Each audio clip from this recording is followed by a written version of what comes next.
पास करूंगा। Item number 9। धन्यवाद अध्यक्ष महोदय। एक मिनट।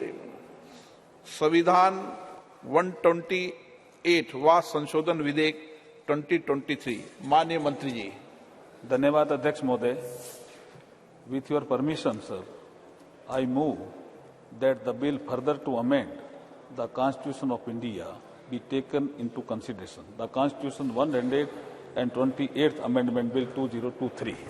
मैं अध्यक्ष महोदय इस बिल की कुछ जानकारियां सदन के पटल पर आपकी अनुमति से रखना चाहता हूं। अध्यक्ष महोदय, ये कॉन्स्टिट्यूशन अमेंडमेंट बिल है और महत्वपूर्ण बिल है। महिला सशक्तिकरण की दिशा में एक बढ़ता हुआ कदम है। दुनिया को भी दिशा दिखाने वाला ये बिल है। अमृतकाल की बेला में भारत को विकसित भारत बनाने की दिशा में एक महत्वपूर्ण कदम बढ़ाने वाला भी ये बिल है। माननीय अध्यक्ष महोदय, जैसे मैंने कल जिक्र किया था कि बाबा साहब भीमराव अंबेडकर जी ने 25 नवंबर 1949 को जब संविधान बन गया था और उनका अंतिम भाषण था तो उन्होंने एक चेतावनी दी थी कि 26 जनवरी 1950 को राजनीतिक समानता तो प्राप्त हो जाएगी, लेकिन सामाजिक और आर्थिक क्षेत्र में जो असमानता रहेगी उसे आने वाली सरकारों को दूर करना होगा। उन्होंने ये भी कहा था, मैं कोट अनकोट कहना चाहता हूं, 26 जनवरी 1950 को हम परस्पर विरोधी जीवन में प्रवेश करने जा रहे हैं। राजनीति में हमारे यहाँ समानता होगी और सामाजिक और आर्थिक जीवन में असमानता होगी। राजनीति में हम एक व्यक्ति एक मत के सिद्धांत को मान्यता देंगे।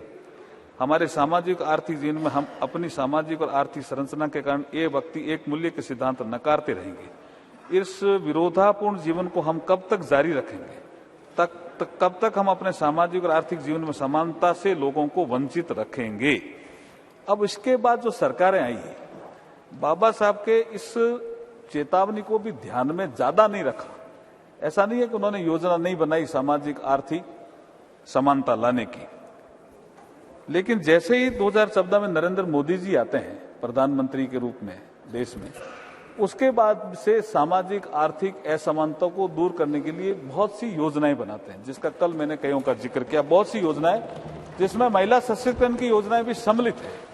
अब टॉयलेट बनते हैं, महिला की गरिमा भी बढ़ती है, जो संविधान की प्रस्तावना में कहा हुआ। महिलाओं को समानता भी मिलती है, एक घर में लाइट एक घर में लाइट नहीं है, एक घर में टॉयलेट एक घर में टॉयलेट नहीं है। तो ये समानता लाने का अधिकार महिलाओं को सबसे ज्यादा 2014 के बाद इसने स्केल भी बढ़ाया, योजनाओं में बजट भी बढ़ाया और स्पीड भी बढ़ी। इसलिए मैं ये कहना चाहता हूं कि भारत के संविधान की प्रस्तावना में सामाजिक और आर्थिक न्याय का भी उल्लेख है और प्रतिष्ठा और अवसर की समानता का भी उल्लेख है। आज के इस बिल से महिलाओं की प्रतिष्ठा तो बढ़ेगी, अवसर की समानता भी बढ़ेगी, महिलाओं को रिप्रेजेंटेशन मिलेगा। इसके महत्वपूर्ण 4 ऐसे क्लोज हैं जिनका मैं जिक्र करना चाहूंगा कि हम जो इस बिल के माध्यम से अमेंडमेंट कर रहे हैं, इसमें 4 महत्वपूर्ण क्लोज हैं। बाकी जो चर्चा होगी उसके बाद जो विषय आएंगे उसका बाद में उत्तर देने का अवसर मिलेगा, आप देंगे तो मैं दूंगा। पहला जो क्लॉज है वो संविधान का आर्टिकल 239, उसमें हम एक 239AA जोड़ रहे हैं, जिससे नेशनल कैपिटल दिल्ली की असेंबली में महिलाओं के लिए 33% सीट का रिजर्वेशन सुनिश्चित होगा। ये it is a first amendment clause है इस बिल में, क्लॉज 2। फिर हम दूसरा क्लॉज 3 जोड़ रहे हैं, जिसमें 330 आर्टिकल जो संविधान का है उसमें 33A एक हम सेक्शन जोड़ रहे हैं, आर्टिकल जोड़ रहे हैं, जिसके अनुसार महिलाओं के लिए लोकसभा में 33% आरक्षण होगा। लोकसभा में ये बहुत बड़ा कदम है अध्यक्ष जी, बहुत बड़ा कदम है। और तीसरा संशोधन बिल के क्लॉज 4 के अनुसार संविधान के आर्टिकल 332 के बाद एक नया आर्टिकल 33A जोड़ा जा रहा है, जिसके अनुसार महिलाओं के लिए स्टेट लेजिस्लेटिव असेंबली में 33% सीटों का प्रावधान हम करने जा रहे हैं। और जो चौथा एक क्लॉज है 5, उसके अनुसार संविधान का आर्टिकल 334 के बाद एक नया आर्टिकल 333A जोड़ा जा रहा है, जिसके अनुसार महिलाओं के लिए ये आरक्षण जो आज ये सदन चर्चा के लिए ले रहा है, ये आरक्षण 15 सालों के लिए प्रभावी रहेगा। 15 सालों के बाद अगर इसको बढ़ाना है तो ये संसद ही तय करेगी, ये संसद को अधिकार रहेगा। और ये जो सीटें हैं जितनी आज है, जैसे जैसे सीटें बढ़ती जाएगी 33% के अनुसार महिलाओं का आरक्षण भी बढ़ता जाएगा। अब मैं थोड़ा सा कि काफी कल भी चर्चा हुई, मैं थोड़ी हिस्ट्री देना चाहता हूं कि भारतीय जनता पार्टी ने अपने राष्ट्रीय कार्यकारिणी की बैठक जो वडोदरा में हुई, उसमें सबसे पहले संशोधन करके महिलाओं को सशक्त करें पार्टी में, इसके लिए 33% महिलाओं से पद भरे जाएंगे, ऐसा निर्णय किया। उसके बाद वातावरण बना, दूसरी पार्टियों में भी प्रेशर आया। अब किया कि नहीं किया मुझे पता नहीं है, लेकिन उसके बाद से भाजपा लगातार लोकसभा और राज्यसभा में 33% सीटें आरक्षित करने के लिए निरंतर प्रयास करती रही।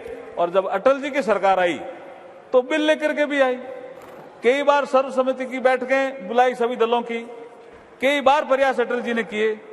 12वीं लोकसभा के समय 98 में, 13वीं लोकसभा के समय 99 में महिला आरक्षण विधेयक लोकसभा में प्रस्तुत किया गया। और उपलब्ध रिकॉर्ड के अनुसार 1996 में 11वीं लोकसभा के दौरान एसटी देवेगौड़ा के समय भी ये पहली बार प्रस्तुत हुआ। उसके बाद ये कमेटी में चला गया और कमेटी ने रिपोर्ट दी। रिपोर्ट देने के बाद लोकसभा भंग हो गई तो वो बिल भी समाप्त हो गया। मैं ये हिस्ट्री इसलिए देना चाहता हूं कि बाद में फिर यूपीए फर्स्ट के समय 17 दिसंबर 2009 में ये जो कमेटी की रिपोर्ट आई, जो बिल इन्होंने पेश किया मनमोहन सिंह जी के समय, इस रिपोर्ट के बाद 9 मार्च 2010 को ये बिल राज्यसभा में चर्चा के लिए लाया गया। 2 दिन चर्चा हुई। चर्चा का दौरान विरोध भी काफी हुआ, कुछ सांसदों ने बिल की कॉपियां भी फाड़ी, लेकिन अंततः राज्यसभा से ये बिल पास हुआ। इसमें भाजपा का सपोर्ट था, भारतीय जनता पार्टी ने खुले मन से सपोर्ट किया था इस बिल का। राज्यसभा में चर्चा तथा पास होने के बाद 12 मार्च को अध्यक्ष जी, जैसा आप प्रक्रिया जानते हो संसदीय परंपरा की, 12 मार्च 2010 को यह बिल लोकसभा में कम्युनिकेट हो गया। लोकसभा के सेक्रेटरी जनरल ने इसको पढ़ दिया तो ये लोकसभा की प्रॉपर्टी हो गया। और जब प्रॉपर्टी हो गया तो उसके बाद कई बार हम प्रतिपक्ष में थे उस समय, हमने भी डिमांड की कि इस बिल को ले आओ, लेकिन इनको सत्ता सुख का ज्यादा विषय था, इस बिल के बारे में चिंता कम थी, इसलिए बिल लेके नहीं आए। फिर लोकसभा जैसे ही भंग हुई 18 मई 2014 को तो ये बिल भी लैप्स हो गया। तो लोकसभा में तो कभी इनके पीरियड में चर्चा के लिए नहीं आया। फिर मैं ये कहना चाहता हूं कि ये कल जो अननेसेसरी ये विवाद कर रहे थे, संविधान में साफ लिखा हुआ है, आर्टिकल 107 के सब आर्टिकल 5 में प्रावधान है, यदि कोई बिल लोकसभा में लंबित है तो वे लोकसभा के विघटन के साथ ही लैप्स हो जाएगा। It is a constitutional provision. तो मैं आपके माध्यम से ये कहना चाहता हूं कि ये बहुत महत्वपूर्ण बिल है। इसमें अगर सर्वसम्मति बने आपके माध्यम से तो बहुत अच्छा रहेगा। सदस्यों के जो सुझाव आएंगे उनको हम जरूर ध्यान में लाएंगे, क्योंकि एक कविता के माध्यम से अभी का भाषण में समाप्त करना चाहता हूं। नारी के बारे में हमारे शास्त्रों में लिखा है, तुम सृष्टि की आधारशिला, तुम सृष्टि की आधारशिला, तुमसे मानव को प्राण मिला, संगीत तुम्हारा कण कण में, तुमने जीवन में रंग भरा, तुम मां भी हो और बेटी भी, तुम बहन और अर्धांगनी, तुम प्रेम भी हो और शक्ति भी, तुमसे ही जीवन पूर्ण हुआ। ये बिल पास करो जिससे ये हमारा प्रतिनिधित्व वाला मामला भी पूर्ण होगा। बहुत बहुत धन्यवाद अध्यक्ष जी। मैं चाहता हूं कि चर्चा प्रारंभ की जाए और सर्वसम्मति से बिल को पास करने का प्रयास किया जाए। आपको एक मिनट, आपको पूरी डिबेट पे पर्याप्त मौका दिया जाएगा, उस समय आप विषय रख देना।